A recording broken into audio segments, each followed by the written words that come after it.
Welcome back to the Dating and Relationship Playbook with Chaz, a podcast where we discuss having, maintaining, and improving healthy relationships, and not just relationships with our significant other, but with family, friends, and God. And I have a very special guest, author, Pastor Marcus Davis, on. Thank you again for coming on. Thank you for having me. I appreciate meeting you, Chaz. This is going to be a fun discussion. Yes. So when I came across your website and I saw that you focus on self-awareness and you focus on individuals having healthy relationships, having strong relationships, I said I just had to have you on here because that's what the goal of the podcast is to enforce healthy and having and maintaining healthy relationships, and not just with their spouse, but with just with anybody. So I'm glad that you're able to come and support the viewers and listeners on how they can have that relationship. Yeah, the Mhm. that is the key piece of we all have relationships. We have relationships with who we understand God to be. We have relationships with our mother, our father. We have relationships with our job, with the people at our job. We have relationships with the people in the community. And that's all people. Then we have a relationship with our car.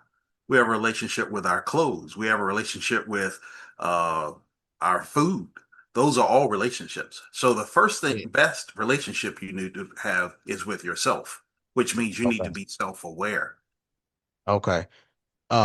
Speak on, I know you do self awareness coaching. Speak on, can you describe like what does that mean to be self aware? What are some things that you work on with individuals to become self aware? One of the things, and I'm going to think about a particular person that I helped that was working with me. And one of the things I told him is you can go much further, but you have to think about how you come across when you speak. You're engaging, people enjoy you, but that is not executive level. That is not a salesperson. That is not meeting people in business meetings the way you want to handle yourself. You got to come and bring a little more clarity. At first, he got angry, like is normal, because that self awareness is tough. He Mm-hmm. appreciated the fact that I was honest with him and said, Mm-hmm. "Oh, okay. It's not just sitting at an interview, it is also making sure the other person's engaged with what you're saying. So that means if you're one of many in an interview, or you're one to one, or you're talking to them because you're trying to sell them something, which is where I was kind of pushing him is towards sales because he has the ability and he has a very engaging personality. But I said, you have to speak in their terms well enough. Obviously, you still need to be you, but you need to speak in their terms well enough that they listen beyond your pitch. Because if your pitch and your first presentation is very off, they're not going to stick with you and they're not going to go where you want them to go. So that's one of the things is first, how are you speaking? How are you talking to people? Second is your presentation of your what you have to offer. What you have to offer has to look viable to them. And that is self awareness too. Because if you bring up, still staying with the same person, if you bring up a package to them and it looks like it was in your trunk of your car for 15 years, it's not going to go well. They want Yeah. to believe that this package is being protected and that it looks good. That's also your self awareness because it tells them that you're presenting yourself as clean, honest, with integrity. And so that's what people want to see when they work and interact with you. They want to see those kinds of things. So that's part of the self-awareness is considering how are you presenting yourself to your wife, to your pastor, to your job, or wherever you go. So those are some of the basic things that you want to always consider. The initial basic presentation. It doesn't work well for different people. Just like you and I, we have facial hair. You see a lot of people, they don't have facial hair because they think is off-putting or whatever. That's different people. You can't please everybody. So that's Mm-hmm. also part of being self-aware. Don't beat yourself up because you didn't please this particular room. That is not the goal.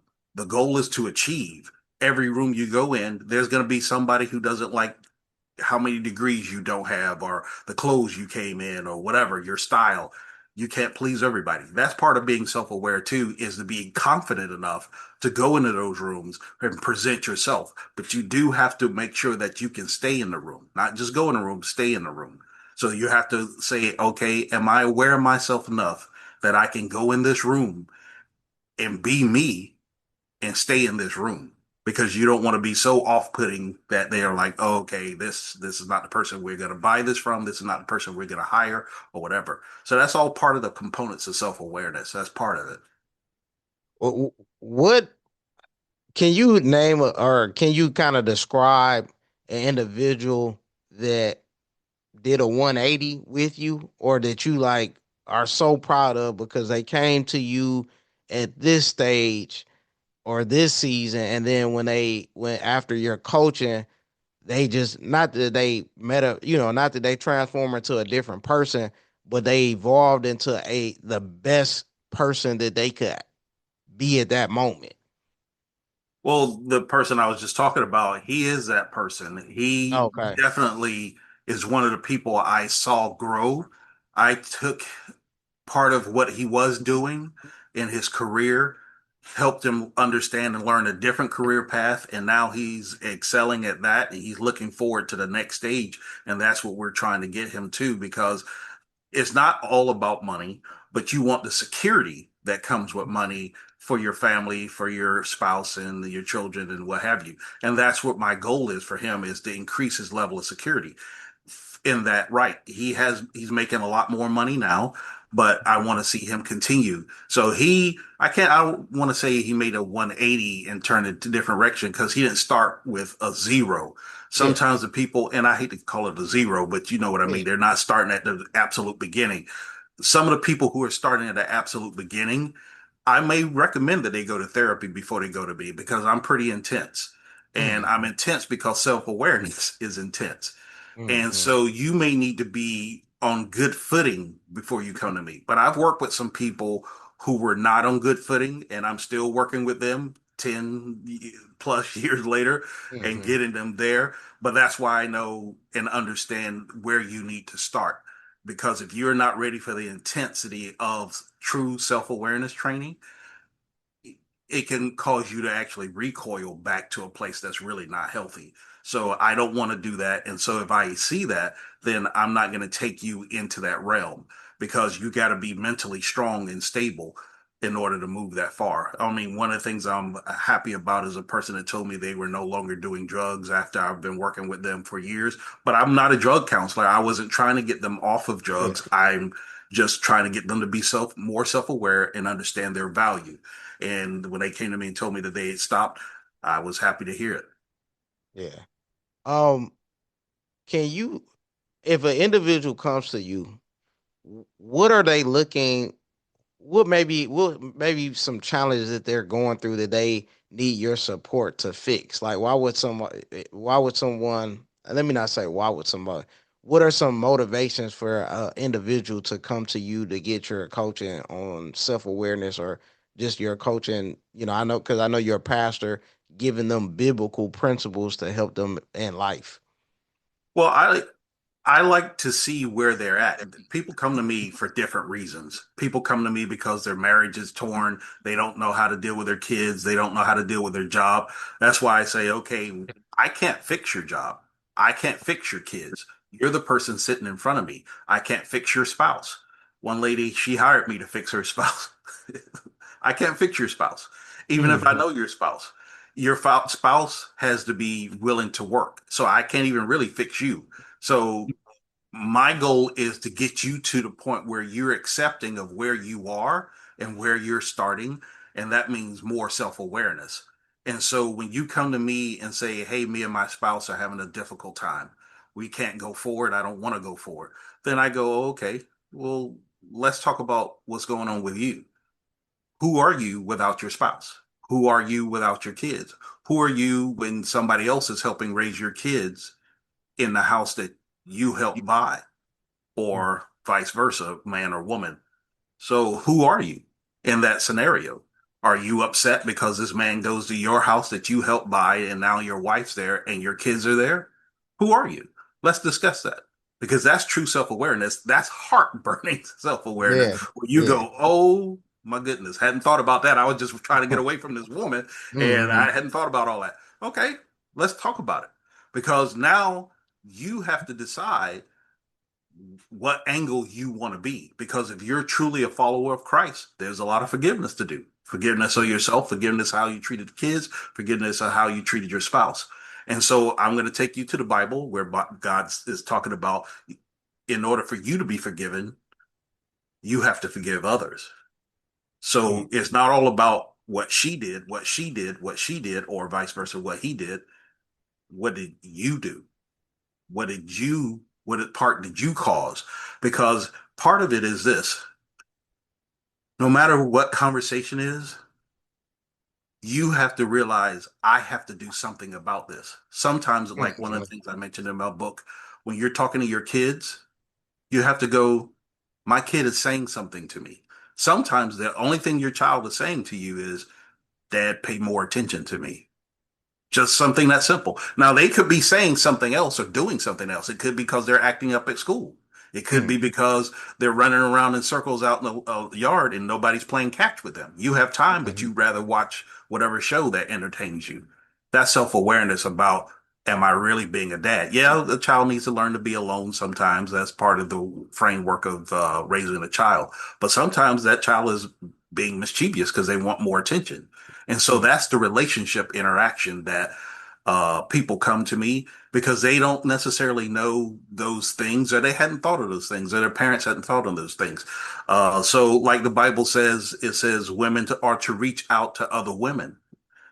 I put that in my book because it's plain in the Bible, but it should be highlighted. You're not supposed to raise a child by yourself. Hmm. You have sisters, you have mothers, grandmothers, aunties, you have cousins, you have people at work. Maybe you get to know them and trust them. I mean, obviously, things take trust. You start out that people get general trust, but as obviously time goes on, you realize, everybody's not to be trusted at the same level. But Hmm. you get my point. So you have all these people in your community. It's important. If you have cousins, your child has cousins, let your kids stay over the house. If you approve of the lifestyle or whatever is happening at that Hmm. home, let your kids stay over the house. That's important. It's a different perspective, especially if you know they have different rules, especially if you know they have a different income than you. It's a good different perspective to put into that child's mind. Oh, everybody doesn't live like me? No, everybody doesn't. Because you don't want that child catching up on that fact through only going to school. You want them to experience it. And if you Hmm. have the opportunity, if the opportunity presents itself, you should do it. Yeah. Um, what other benefits? Because with you 100%. I do, and I've learned from other families. What other benefits does a child have when they see different households? Well, when a child is very, very young, they see their parents as the authority and the only authority. That's why they ask mom and dad, why is the sky blue? Why do Mm, elephants have tusks and dogs don't? Because that's a common question for a 2 or 3, maybe a 4 year old. And why questions go on when they get 4, 5, 6, 7, and they start living at other people's houses. What I mean by staying there, over the weekend, yeah, visiting your yeah, cousins or yeah. whatever. So when you are there and you're enjoying that as a child, you go, oh, my dad and mom aren't the only people who tell me I can't have a cookie before dinner.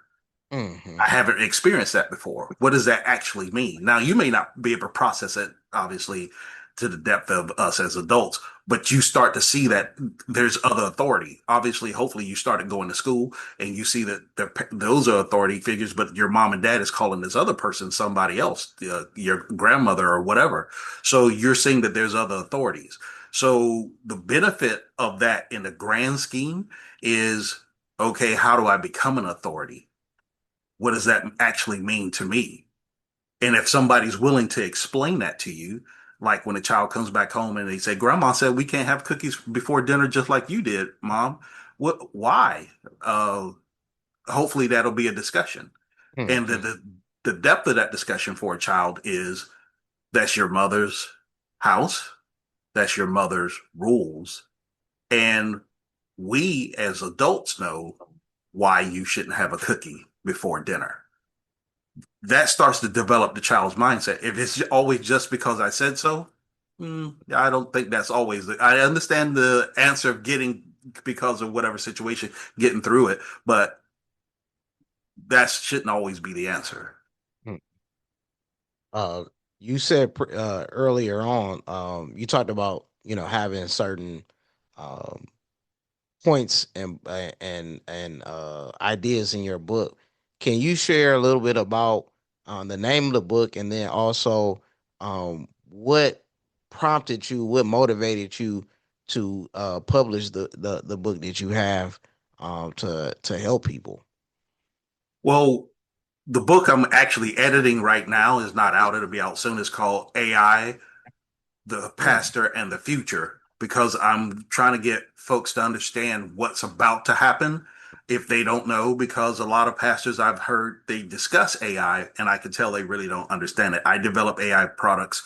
Uh, so that book is being edited now because certain okay. things are coming that we have to prepare for. That's a relationship book of understanding who you are as a pastor and a responsibility of what's coming because you have to shepherd people. Um, Mm, like I said before, I'm not a pastor at a particular church. I've led ministry and stuff like that, but my goal is to help all the brothers and sisters who lead other people to understand what's about to come. That's that particular book because that's relationship as well. The book mm, I have out now is called Challenging Your Worldview, Part Two, Be Bold. Because I'm trying to get people to understand you have to go past just looking at self awareness. You have to be bold enough to act on it.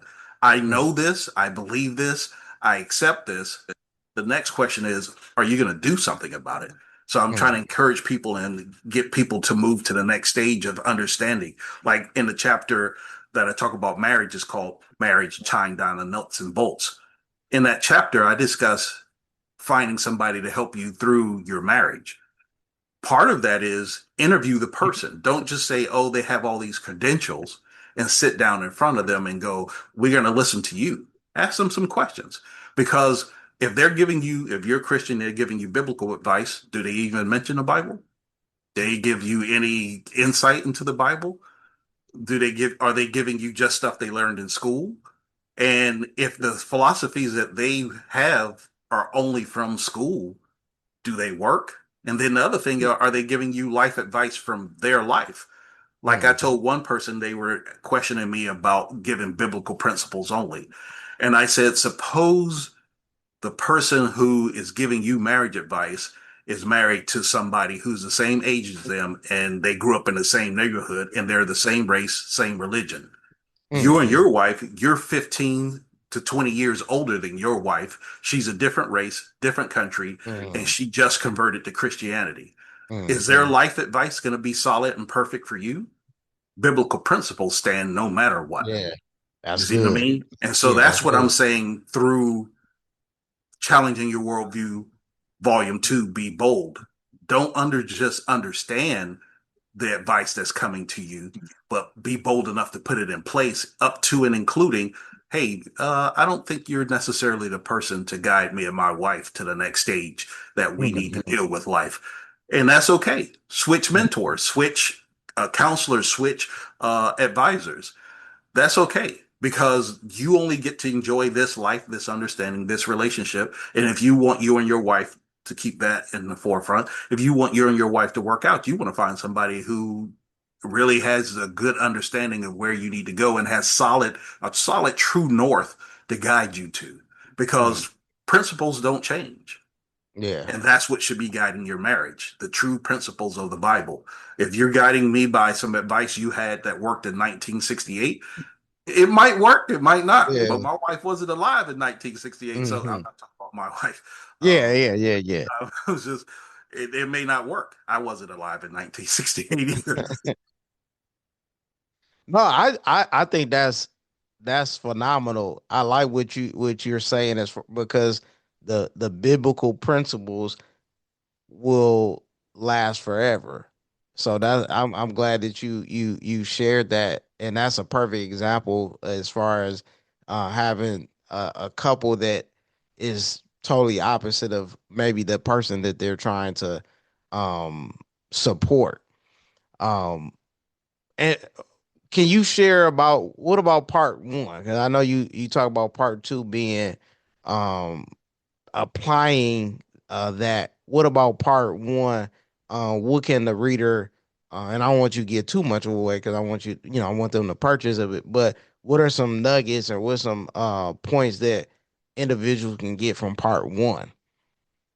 Oh, I do want to say something. I said my wife is not, but I'm not married. I don't want to mislead the audience thinking I'm married.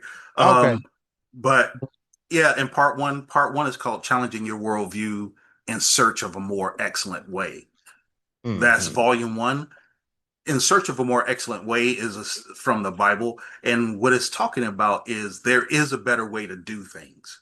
And Okay. so, if there's a better way, like I was saying with the person I was coaching, to try to go from one job classification to a higher and even higher, when you go in this room, is there a better way to speak? Hmm. And like one of the things I said earlier is intentional listening is one of the chapters where I was talking about the child. Sometimes the child is only saying, I want you to listen to me. That's intentional listening. When you're having a conversation with the people at your job and you're not getting what you thought you would get interactively, then you have to do self awareness and go, Hmm. am I the problem? And how do I adjust? Because that's intentional listening. They may not know how to tell you, hey, you're not doing what we need you to do. You're not getting Hmm. the results you thought you would get or the feedback. All you see is resistance. But Hmm. intentional listening goes, okay, what do I need to adjust to do this? Like one of the things I did on a job is I was getting a lot of resistance, a lot of pushback. So I said, oh, I'm under the impression that they realize and think about what I do. So I started a monthly newsletter summing up everything I did for the entire month.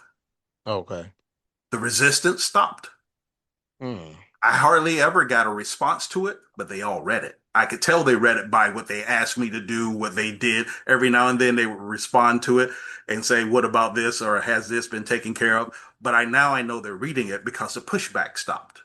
So I Mm. asked myself, okay, I need to listen to this conversation that they're having in resistance and complaints and say, what am I doing? Do I actually hear them?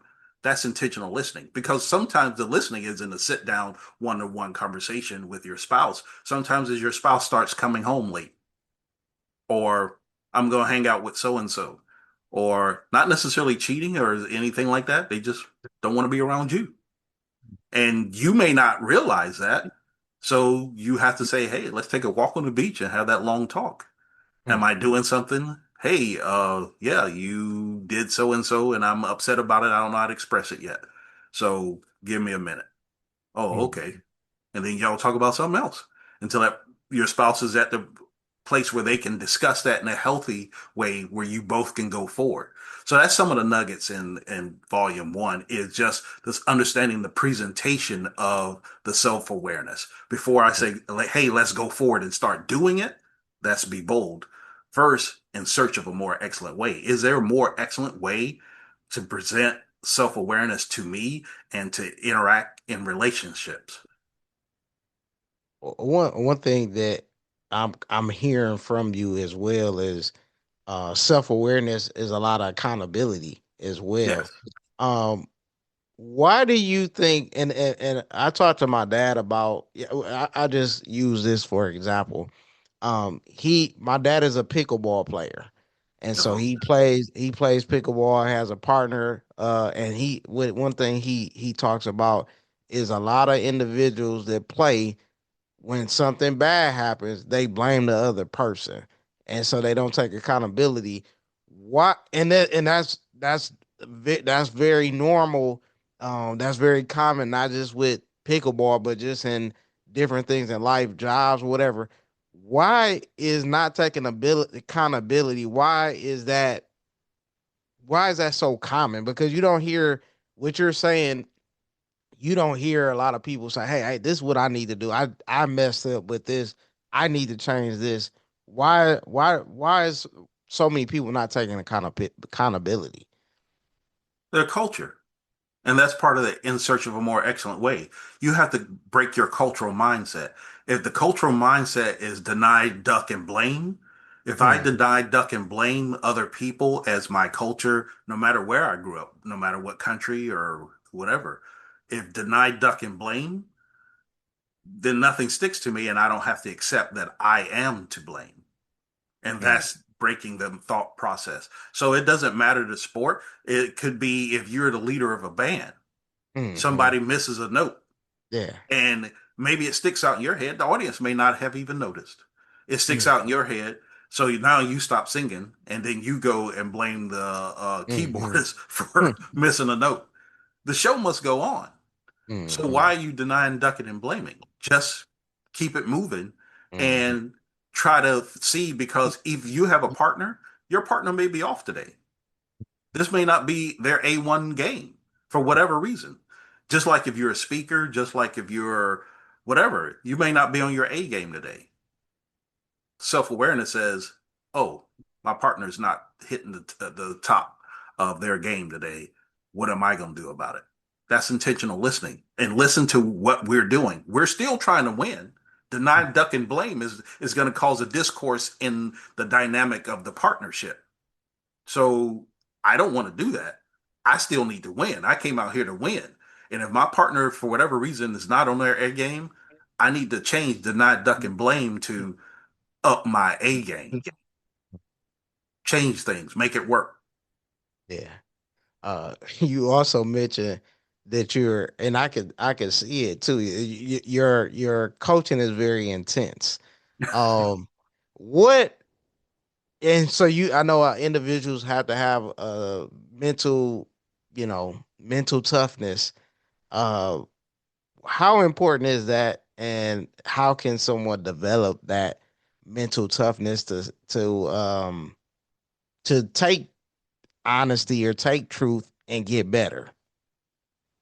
Developing mental toughness is a long road for all of us. And I say that because even if you got it in a short span, like I was in the military, eight Thank you weeks. for your service. I Thank you. was in the Air Force too. Thank you. Thank Yeah, you. and military too. I don't know what branch you were in, but I was in Army. military too. I was in Okay. Army. Okay. Um, I met a guy earlier today from the Air Force. But yeah, so the developing mental toughness in basic training is concentrated, but everybody's not going to get that. So you have to Hmm. realize that where I'm starting at today, that's why I was saying you have to understand who is for you to help develop. If you're a coach, life coach, mindset coach, whatever you are, who can benefit from your structure and what you give. Not everybody knows how to benefit uh personally, meaning they take everything with a grain of salt and say, hey, I'm gonna think about this or whatever. And so that means you, as a person delivering it, you have to realize that not everybody can take what you're giving. So in order to develop it, you may have to start them off with, hey man, read chapter 6 of this book. Hmm. Talk to me about it. It's just that simple. It's not we're gonna go to level 10 immediately. It's just read this book, this chapter, not even the whole book, just this chapter. Tell me what you think about it.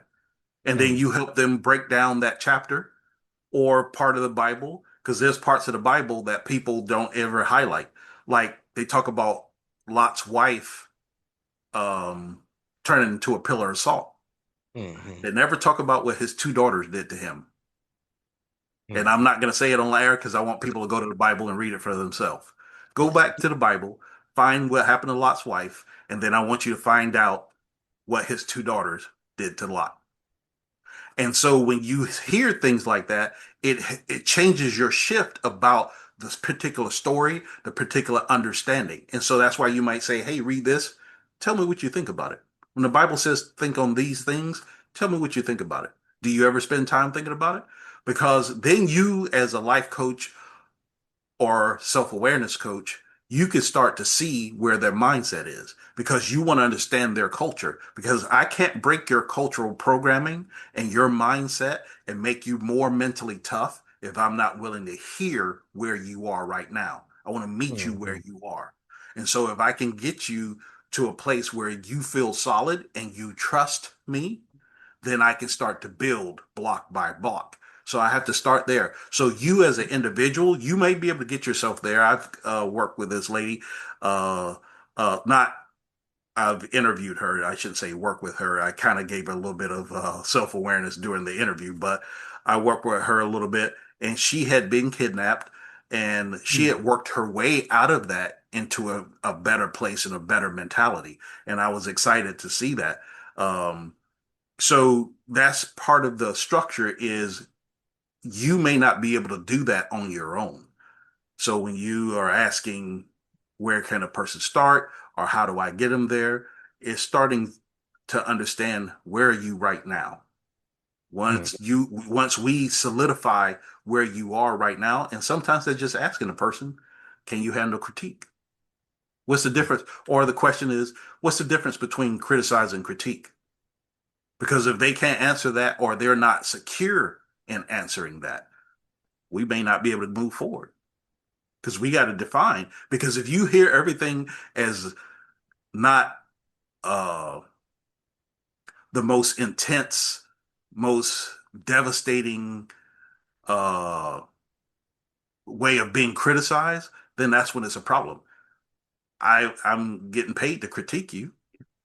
You should critique everything. Mm. Yeah. So that's what we're trying to do. We're trying to bring you to a better place, and that's judgment. That's why I have a chapter in the book called "You Should Judge Me."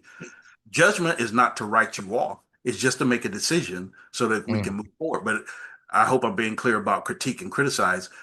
If I'm critiquing you, that's just to help you, just to Mm. show you an assessment. If I'm criticizing you, that's on a negative to hurt you.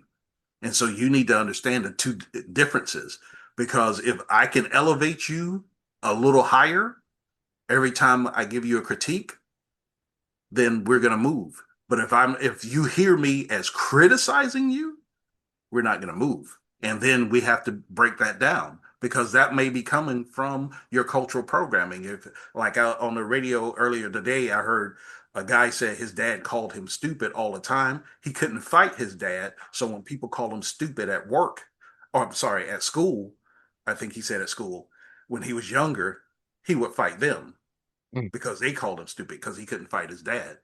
Okay, we got to break that. We got to start to understand we can't fight all the time just because somebody called you a name. Yeah. You're gonna spend a lot of time with your fists clenched. That's not a way to live. Yeah. And just to clarify, well, not clarify, but just to let the reader, I mean, the viewers and the listeners know where to look for. With Lot and his wife, or not Lot, Lot and his daughters. That's Genesis 19. I was just looking on my phone because I knew I want them to, like you said, I don't. I mean, it's good to read the Bible, but just so you know, Where to if you want to start? know, yeah, if you want to know where that is Genesis 19 with Lot and his daughter, and that's a perfect example um of when you what would you say is wanting somebody to go out and read it. That's awesome. Yeah. So, I mean, there's a lot of books that are published and they highlight different things. I think that's important to I sometimes go to bookstores and I just read, portions of this book, portion of that book. I mean, we have so much to do. We can't read everything. And, you sometimes you look and study stuff online. It's good to just open a book and see what other people are thinking or whatever. I Mhm. was at years ago with some family members at a college that I think one of them were applying to or had just graduated or about to graduate. And we were in the library. We went to the law library. I'm not a lawyer. Just crack a Mhm. book, start reading what it was.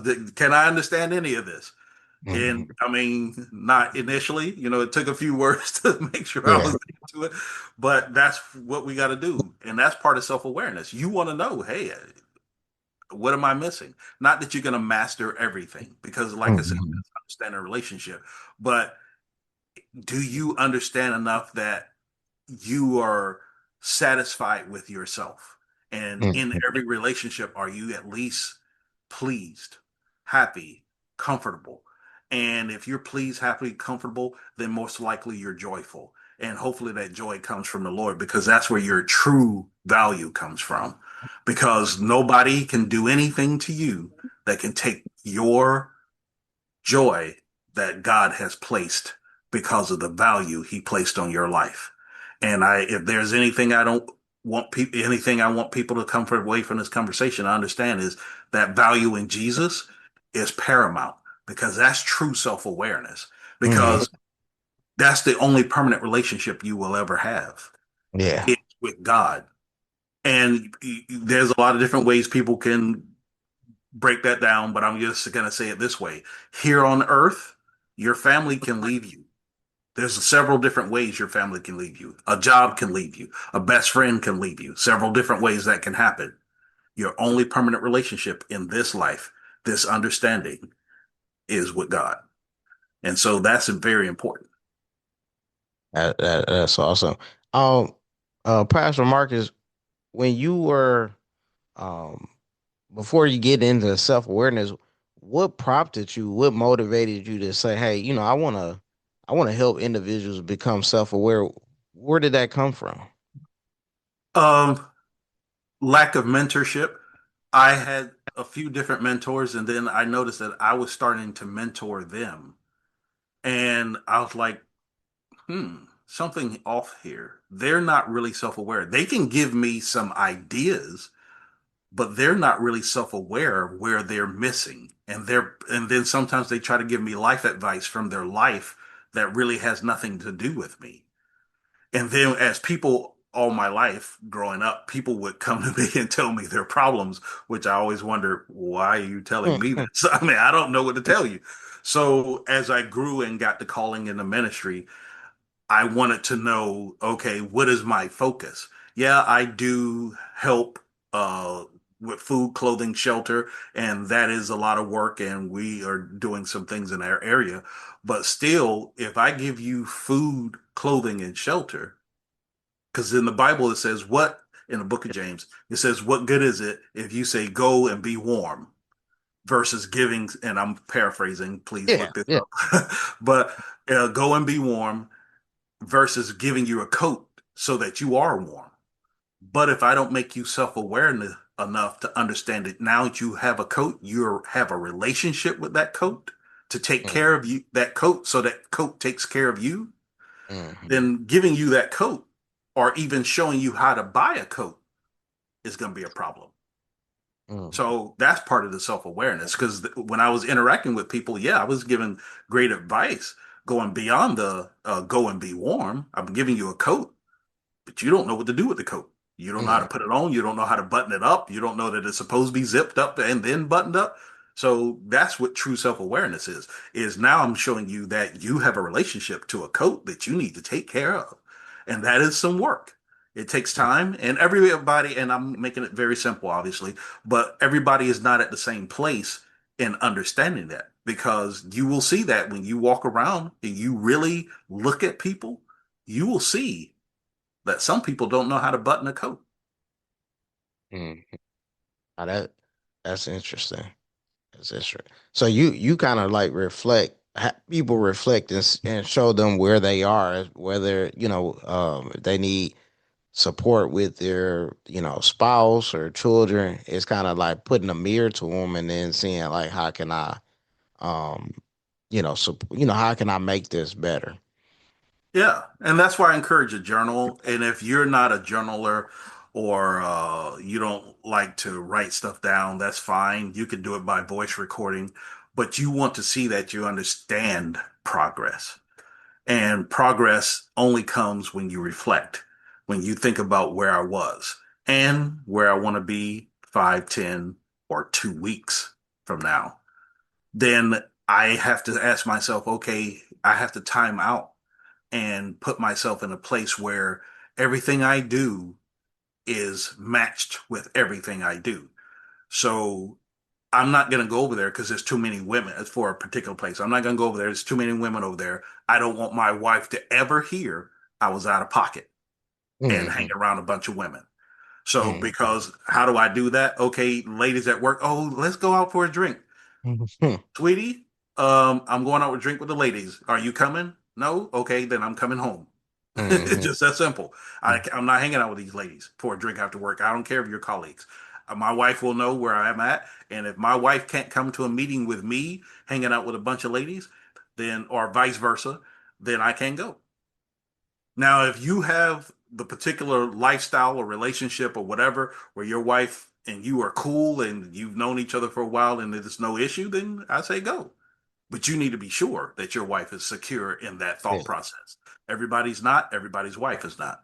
yeah. As we wrap up and close, I do want to give you an opportunity to share the name of the books again, and then also where your website where people can find you. I'm gonna put in the show notes, Mhm. in the description and everything, but I want to give you opportunity to share that and then where they can get the books. Well, you can find me Marcus L. Davis. There's several pastors actually that are called Marcus L. Davis, but you can find my website is marcusldavis.com. Okay, MarcusLdavis.com. And my book that is out now has been out for a few weeks. I just saw that somebody else purchased. Thank you awesome. to that person. Um, it's called Challenging Your Worldview Volume 2, Be Bold, Marcus Davis. And you can find it on online everywhere, any Okay. bookstore, online bookstore. Okay.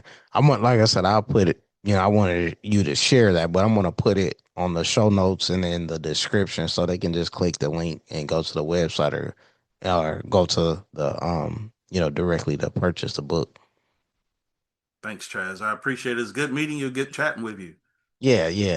Again, this was another incredible episode of the Dating Relationship Playbook, which has a podcast where we discuss having, maintaining, and improving healthy relationships. Again, I had a special guest, had a pastor, Marcus L. Davis, author, and self awareness coach. Thanks again for coming on. Thank you. Have a good night. You too.